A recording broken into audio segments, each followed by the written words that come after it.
اصلي ايه لما امك تعمل لك عسل جبلي في البيت؟ ريحه ولا ده لزوجة العسل صفر.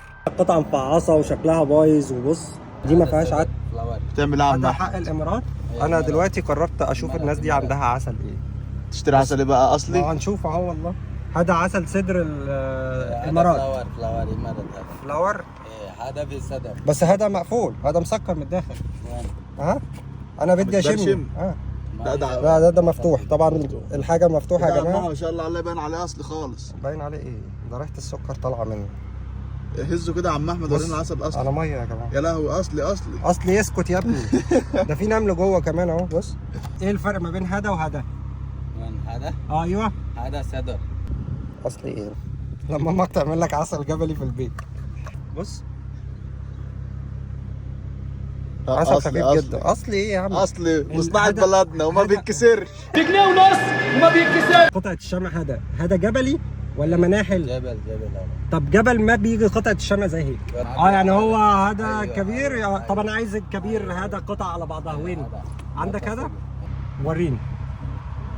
تعال هننزل نشوف بقى القصه دي مع بعض كده بقى، عشان ليلتنا السودة دي شكلها مش هتعدي النهارده. ليه يا باشا؟ ايه يا باشا الكلام أصلي يا ده؟ باشا. مفيش ولا ريحه ولا ده لزوجة العسل صفر.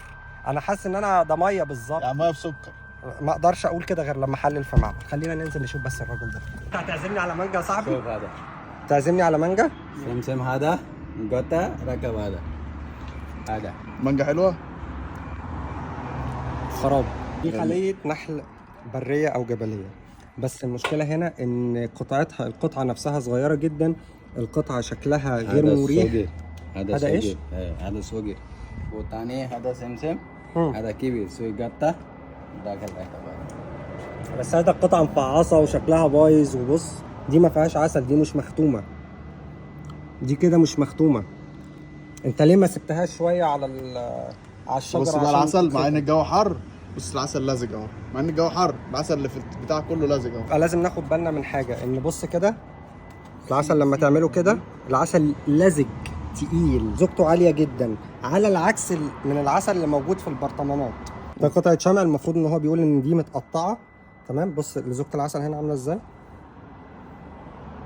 هنا العسل ما بينزلش. هذا ماشي، ما هذا موجود في بص حر السمسم برضه. أهو. بص هذا المفروض باكستاني. هذا باكستاني. بص ميه. هنا العسل اللي زوجته عاليه. بص العسل ما بينزلش، لازق. فده تقدر تقول عليه اصلي صح؟ شوية تاكير هذا. ده تقدر تقول عليه اصلي. بس ده انا ما اعرفش مصدره ايه. ده لما امك تعمل لك عسل في البيت. بعد ما شفتوا العسل الموجود في الخليه، تفتكروا العسل اللي هناك ده اصلي والعسل ده اصلي ولا لا؟ اللي يعرف يا جماعه يسيب لي كومنت. يومكم جميل، سلام.